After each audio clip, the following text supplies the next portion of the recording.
Insta scroll करते करते मेरी फीड पे एक रील आई जिसको देख के मुझे अपनी खुद की आंखों पे विश्वास ही नहीं हुआ, क्योंकि वो जो रील थी उसको जिसने अपलोड करा था और उस रील में जो कंटेंट था वो कहीं से कहीं तक भी मैच नहीं कर रहा था। आप रील देखो।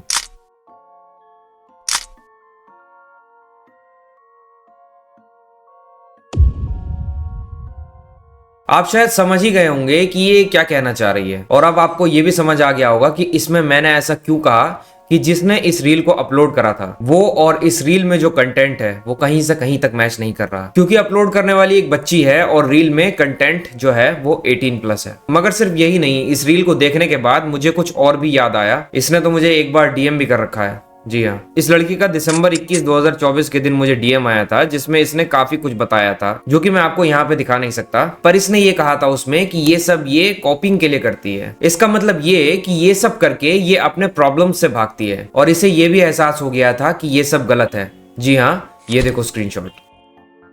मगर गेस व्हाट, एक बार जिसको लाइक्स कमेंट्स की लत लग जाए वो कैसे सुधर सकती है। 21 दिसंबर को जब इसने मुझे मैसेज करा तब मुझे ये फील हुआ कि चलो ठीक है, कम से कम किसी पे तो मेरे वीडियोस से फायदा हुआ। और मेरे वीडियोस देखकर एक भी लड़की को अगर ये समझ आ जाए कि ऐसा कंटेंट बनाना उनके लिए बहुत ज्यादा खतरनाक हो सकता है तो मेरा वीडियोस बनाना सफल हो गया। मगर वो कहते हैं ना, कुत्ते की दुम कभी सीधी नहीं हो सकती, और ये सिर्फ एक मुहावरा है। मैं इस लड़की को गाली नहीं दे रहा, मगर ये मुहावरा यहाँ बिल्कुल फिट बैठता है क्योंकि इसने फिर से वैसे ही कंटेंट बनाना शुरू कर दिया। ये रही 4 मार्च 2025 की रील, सेम टाइप का कंटेंट। ये तो हो गया इसका लेटेस्ट कंटेंट। इसके पहले के कंटेंट पे नजर डालते हैं।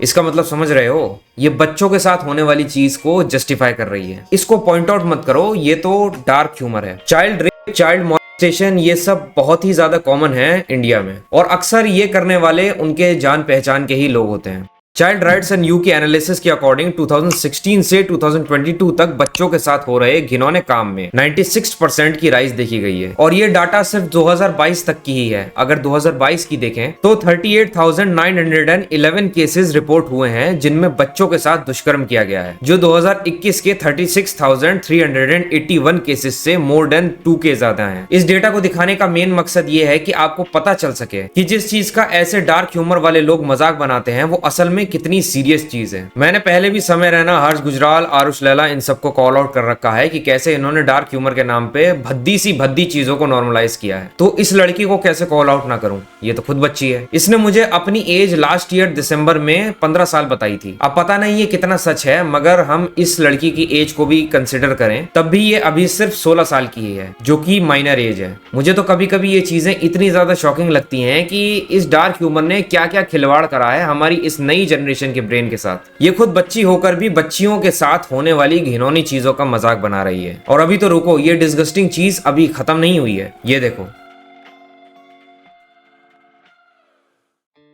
इसमें ये कह रही है कि इसके बेस्ट फ्रेंड के पापा इसलिए जेल में हैं क्योंकि उन्होंने किसी बच्ची के साथ एक घिनौना काम कर दिया, और इसको ऐसा लग रहा था कि ये पहली बच्ची है जिसके साथ उसने ऐसा करा। मतलब एट दिस पॉइंट ये सिर्फ कोई एक जोक नहीं बल्कि चाइल्ड रेप को जस्टिफाई करना लग रहा है। ऐसा लग रहा है कि इस लड़की का एक ही मकसद है कि कैसे भी करके चाइल्ड रेप को जस्टिफाई करें। सिर्फ यही नहीं, अब ये भी देखो एक और ऐसी रील, इसमें भी ये पेडोफिलिया को जस्टिफाई कर रही है। हर रील में एक ओल्ड मैन ही कुछ ना कुछ कर रहा होता है। पता नहीं क्या ऐसी फेटिश है इसकी, पर जो भी है वो बहुत ही ज्यादा डिस्गस्टिंग है। और इंस्टा पे कैसे कैसे लोग बैठे हैं ये तो आपको अच्छे से पता ही है। किसी भी बच्ची की डांस वाली रील को ही देख लेना, उसमें पेडोफाइल्स की पूरी जमात दिख जाएगी। इस रील को ही देख लो, सारे मैच्योर आदमी, लड़के, सब के सब इस बच्ची को कर रहे हैं। और ये तो सिर्फ एक एग्जांपल है। मैंने पास्ट में ऐसे कई सारे वीडियोस बनाए हैं जिसमें मैंने ऐसे कई सारे एग्जांपल्स को दिखाया है। ऐसी फालतू ऑडियंस के बीच ये अपनी ऐसी रील डाल रही है जो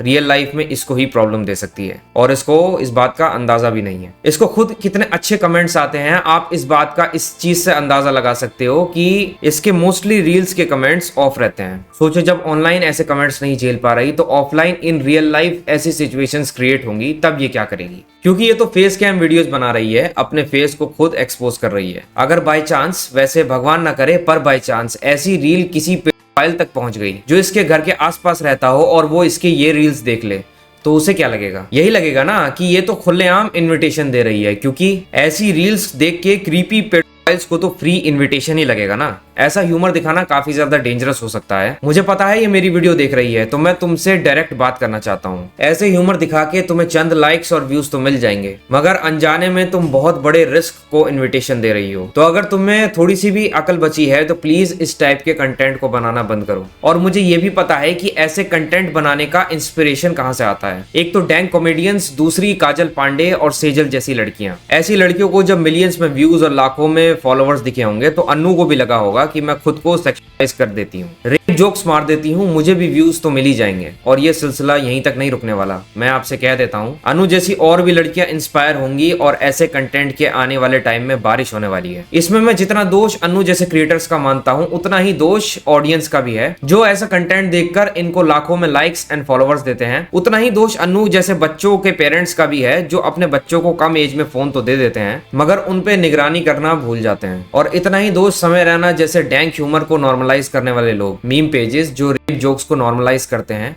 उनकी भी है। तो जाते जाते बस मैं एक ही चीज कहना चाहूंगा कि इंटरनेट से फुटप्रिंट्स कभी नहीं मिटते। तो अगर बड़ी होकर अन्नू को ये लगने लगे कि तब तक वो इस सारे कंटेंट को डिलीट कर देगी, तो ये उसकी बहुत बड़ी गलती है और बहुत बड़ी मिसअंडरस्टैंडिंग भी है, क्योंकि तब तक बहुत ज्यादा देर हो चुकी होगी और अभी भी टाइम है। आगे ज्यादा ब्रूटल होने से अच्छा है कि ये सब बंद कर दो। और मैंने ऐसे लोगों को पहले भी कॉल आउट करा है और आगे भी करता रहूंगा, क्योंकि जब तक ये लोग सुधरेंगे नहीं तब तक ये लड़ाई खत्म नहीं होगी और अनु जैसी और ज्यादा लड़कियां इन्फ्लुएंस होती रहेंगी। तो मेरे से जितना हो सकेगा मैं करूंगा। I hope you like this video. अगर वीडियो पसंद आई है तो please subscribe to this channel. मिलूंगा आपसे नेक्स्ट वीडियो में, तब तक के लिए आपका अपना एब्सोल्यूट पीस आउट।